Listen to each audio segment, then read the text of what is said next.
अस्सलाम वालेकुम व्यूअर्स, मैं मुश्ताक करल और हमारा उर्दू का पेपर चल रहा है और इसके अंदर हम मुख्तलिफ इल्म बयान की जो असनात हैं उस पर हम बात कर रहे हैं। इससे पहले हमारी सनत तज़ाद, सनत तकरार और सनत उसने तहलील की वीडियोस कंप्लीट हो चुकी हैं। आज हम जिस वीडियो पे बात करने जा रहे हैं वो है सनत लफ़ो नशर।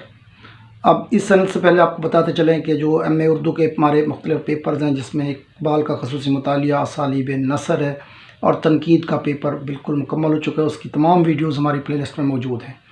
इंटरनेशनल रिलेशंस के स्टूडेंट्स, पॉलिटिकल साइंस, LLB के स्टूडेंट्स चाहें तो हमारी मुख्तलिफ जो प्लेलिस्ट में वीडियोस हैं उनको देखकर अपने एग्ज़ाम्स की तैयारी कर सकते हैं। लफ़ो नशर जो हमारे पास सनत है, उससे पहले हम बात करना चाहेंगे कि ये बुनियादी तौर पर इल्म बयान है क्या, या इन असनात का इस्तेमाल क्यों किया जाता है।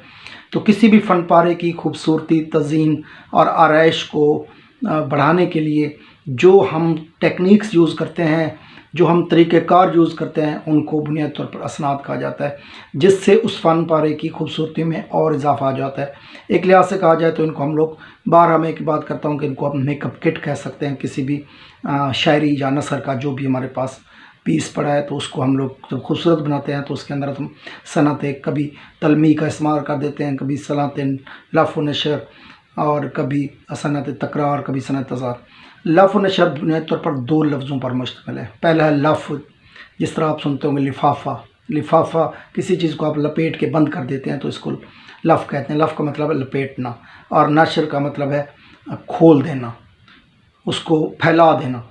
अब इसमें तरतीब ये होती है कि पहले शेर के पहले मिसरे के अंदर शायर आम तौर पर लफ़ का इस्तेमाल करता है, उसके अंदर कुछ चीज़ें समेट के डाल देता है और दूसरे मिसरे के अंदर उसकी फिर नशर करता है, उसकी वजाहत करता है, उसको खोलता है।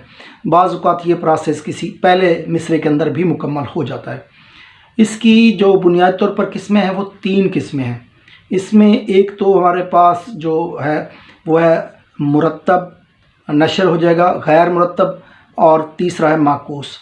मुरत्तब की जब हम बात करेंगे तो उसमें हम ये देखेंगे कि जो तरतीब होगी, ऊपर दिए गए जो लफ़ होंगी उसके मुताबिक नशर जो है वो मुकम्मल तरतीब के साथ होंगे।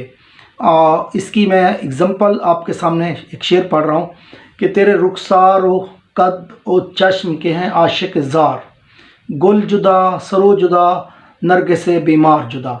ये हमारे पास मुरत्तब नशर मुरत्तब की खूबसूरत एग्ज़ाम्पल है, क्योंकि इसके अंदर हमने देखा कि जो तरतीब ऊपर है उसमें अगर हम देखें रुखसार से नीचे गुल और कद से सरो और चश्म से नरगिस, तो इनको जो लफ़ किया गया, लफ़ के साथ इनको नशर किया गया तो पूरी तरतीब के साथ हैं।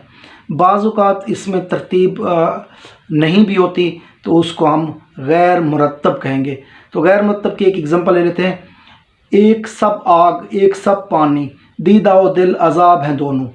अब इसमें अगर देखा जाए तो जिस तरह आग पहले आया था तो दिल पहले आता, और पानी जिस तरह बाद में आया था तो दीद जो है वो बाद में आती, लेकिन दीद पहले आई हुई दिल बाद में, तो यहाँ पर तरतीब जो है वो चेंज है, तो इसको गैर मुरत्तब हम कहेंगे।